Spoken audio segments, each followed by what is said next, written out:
Halo, Sobat Edukasi Terapan. Hari ini saya akan mengulas penelitian yang pernah saya lakukan, ya, dan yang saya pernah ajukan pada saat eh, kompetisi penelitian internal yang ada di kampus saya. Nah, yang menjadi penelitian yang menjadi fokus saya di penelitian yang pernah saya lakukan dan saya presentasikan di hari ini adalah tentang bakteri yang khususnya Staphylococcus epidermis, ya, yang dimana yang saya isolasi ya pada ikan asap pinangkuan.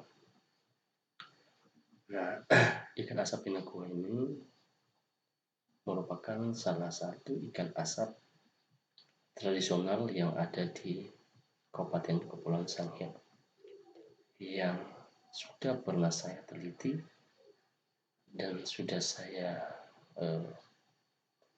cari-cari di beberapa daerah. Ternyata ikan asap pinangkuan itu tidak ada dapat, ya, yang hanya ada di Kepulauan Sangihe. Nah, jadi di sini judul penelitian saya adalah tentang isolasi dan identifikasi bakteri Staphylococcus epidermis pada ikan asap pinangkuan. Oke, Bapak Ibu. Nah, Staphylococcus epidermis ini merupakan salah satu bakteri yang membawa penyakit pada manusia, tapi tidak patogen, ya. Bakteri ini sering ada di kulit, ya, dan menimbulkan penyakit kulit. Nah, bakteri ini merupakan bakteri yang hidup sebagai parasit pada manusia atau pada hewan yang berdarah panas. Nah, ternyata juga bakteri Staphylococcus epidermis merupakan bakteri yang paling sering ditemukan pada manusia. Salah satu contohnya adalah jerawat, ya. Di dalam jerawat itu ternyata Staphylococcus epidermis itu dominan. Dan kalau misalkan penyakit kulit seperti bisul, itu adalah Staphylococcus aureus, ya, yang bernanah begitu, itu adalah Staphylococcus aureus, yang merupakan bakteri. Staphylococcus ini merupakan bakteri patogen, ya, yang bisa merugikan kesehatan pada manusia.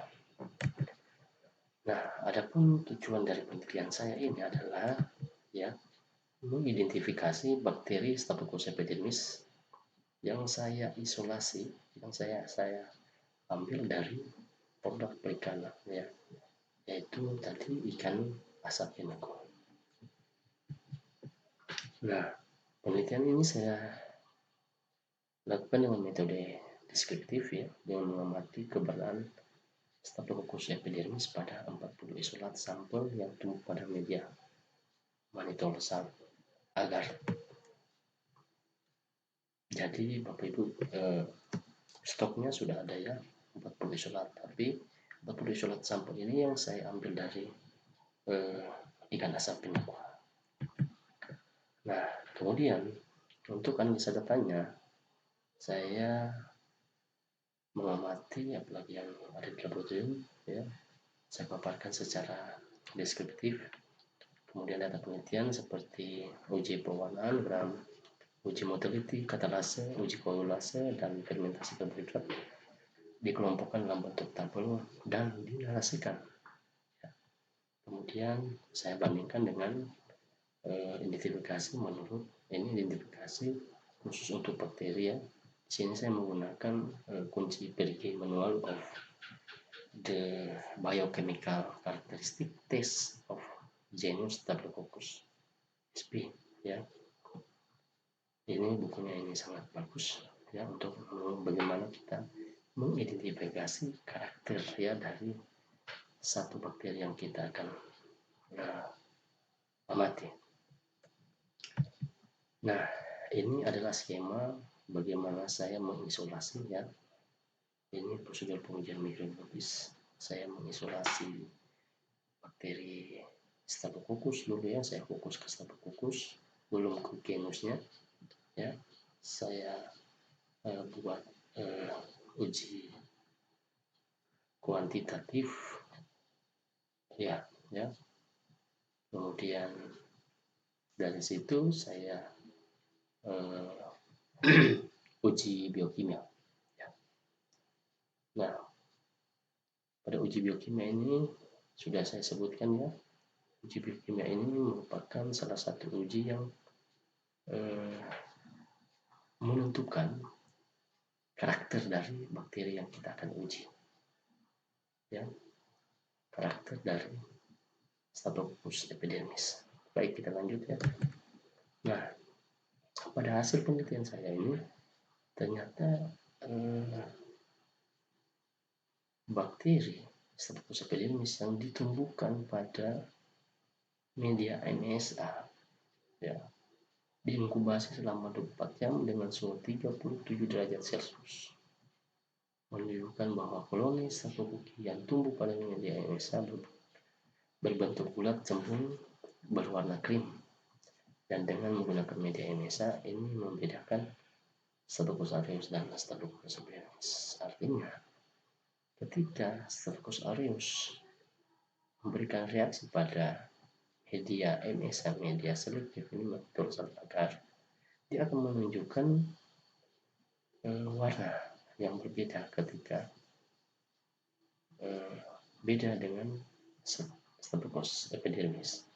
Kalau Staphylococcus aureus dia akan merubah media MSA yang awalnya merah ya, ketika ditumbuhkan Staphylococcus aureus di media tersebut maka dia akan berwarna keemasan. Tetapi jika Staphylococcus epidermis yang kita tumbuhkan di MSA maka dia tidak akan bisa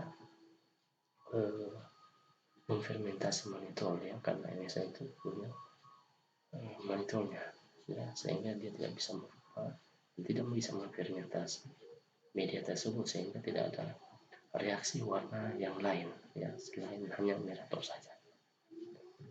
Kemudian koloni dipilih juga sebagai bakteri Staphylococcus epidermis, yaitu yang saya pilih memiliki karakteristik warna kuning, keemasan, dan bentuk bulat cembung untuk diuji lebih lanjut. Nah, dari sini saya uji ke warna merah. Nah, ini pertumbuhan koloni Staphylococcus epidermis pada media MSA. Ya, ini kalau misalkan sobat edukasi terapan ya, kalau Staphylococcus aureus, nah ini contohnya awalnya ini adalah media warna merah, ketika dituangkan Staphylococcus aureus di sini dia akan berubah warna kuning karena Staphylococcus aureus ini bisa memfermentasi manitol ya. Akan epidermis itu tidak bisa memfermentasi manitol, hanya koloni-koloni yang berbentuk bulat, cembung, dan keemasan. Nah, uji program ternyata di sini dari 38 kali ada 13 kali uji yang teridentifikasi fokus ya, positif Staphylococcus epidermis, yang dimana memiliki bentuk bulat yang berdiameter 0,5 sampai 1,3 mikrometer. Kemudian dia bergerombol, berpasangan, ada juga hanya satu ya. Kalau bergerombol itu seperti buah, kita lihat seperti buah.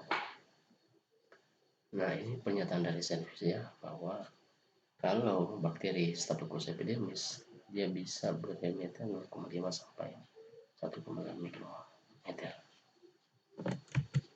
Nah, ini ya saya amati melalui alat mikroskop ya, bermerek ya, motif tipe DMB01 dengan menggunakan lensa okuler 10 kali dan lensa objektif 1000 kali. Nah, pada saat uji katalase ya, ada dari 40 galur uji ada 34 galur yang memberikan respon positif dan yang teridentifikasi sebagai positif bakteri Staphylococcus epidermis ada 13 galur.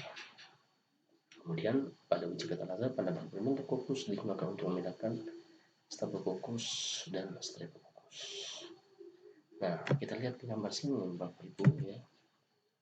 Pada hasil uji katalase terlihat bahwa bakteri Staphylococcus epidermis mampu mendegradasi hidrogen peroksida melalui reduksi enzim katalase dengan terbentuknya gelembung gas. Nah, ketika kita mentetesi 1-2 tetes ya H2O atau hidrogen peroksida, maka tidak hidrogen peroksida dengan kadar 3%,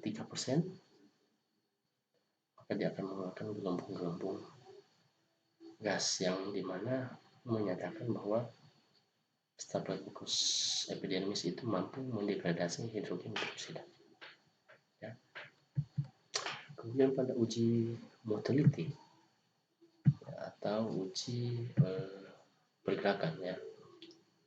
Di sini ada 40 galur yang diuji, ternyata ada 3 galur yang bereaksi positif atau bakteri yang punya flagella ya, atau memiliki alat gerak sehingga melakukan pergerakan. Kemudian ada 37 galur uji lainnya tidak melakukan pergerakan atau melebar. Nah, dari 37 galur uji ini teridentifikasi ada 13 galur uji positif Staphylococcus epidermis yang memiliki karakteristik yang tidak melakukan pergerakan, melebar atau tidak memiliki flagella. Nah, kalau menurut Centers 2013 bahwa Staphylococcus epidermis ini merupakan salah satu bakteri yang tidak memiliki alat gerak atau disebut motil dan atau juga tidak memiliki flagella. Lokasi flagella ditemukan oleh spesies bakteri motil tidak memiliki flagella. Nah, pada uji populasi ada 13 galur yang dinyatakan negatif sebagai Staphylococcus epidermis yang ditandai tidak terjadi pengumpalan serum pada tabung. Ya, kita lihat di gambar ini ya, ketika negatif kita buang, kita miringkan ya, dia akan seperti cairan ya, seperti awalnya. Tapi ketika kita yang positif, ketika kita tuang, gumpal yang ada di yang terbentuk itu tidak akan mudah tumpah maupun dia tidak akan, ketika dimiring dia tidak akan mengikuti kemiringan dari tabung reaksi tersebut. Kemudian untuk uji fermentasi karbohidrat, hasil uji fermentasi manitol terdapat 18 galon uji yang dapat menghasilkan asam, 7 galon uji menghasilkan asam dan gas, dan 2 galon lainnya menghasilkan asam lemak, dan 13 galon lainnya tidak dapat mengfermentasi manitol negatif dan teridentifikasi sebagai Staphylococcus epidermis ya. Kemudian, nah ini penjelasan dari Servier 2015, epidermis merupakan bakteri yang tidak dapat memfermentasi gula dan manitol. Staphylococcus epidermis merupakan bakteri anaerob fakultatif yang dapat tumbuh dengan respirasi aerobik dengan memfermentasi. Ya. Ini penampakan ya. Keterangan di atas itu ada AG itu menyatakan bahwa asam dan gas ya K kontrol ya, kemudian negatif tidak ada perubahan warna maupun timbulnya kekeruan maupun ada gelembung gas, kemudian AB ya asam lemah. Kesimpulan, pada kesimpulan penelitian saya itu ternyata ada 13 isolat yang dinyatakan teridentifikasi bakteri Staphylococcus epidermis. Bakteri Staphylococcus epidermis memiliki karakteristik fisiologis yaitu pada medium mikroskop agar yaitu berat cembung warna putih kekuningan, kemudian dia gram positif, kemudian berbentuk bulat, bergelombol berdiameter 0,5 sampai 1,5 mikrometer. Ya, mikrometer ya, dan non motil atau tidak bergerak, tidak memiliki flagella. Nah, untuk karakteristik biokimia yaitu katalase positif, katalase negatif, dan tidak memfermentasi manitol. Demikian yang bisa saya review ya dari hasil penelitian saya yang pernah saya lakukan. Mudah-mudahan materi ini, mudah-mudahan presentasi ini bisa bermanfaat bagi sobatku edukasi terapan. Ya, untuk itu saya ucapkan terima kasih ya atas latihannya dengan materi saya di hari ini. Terima kasih.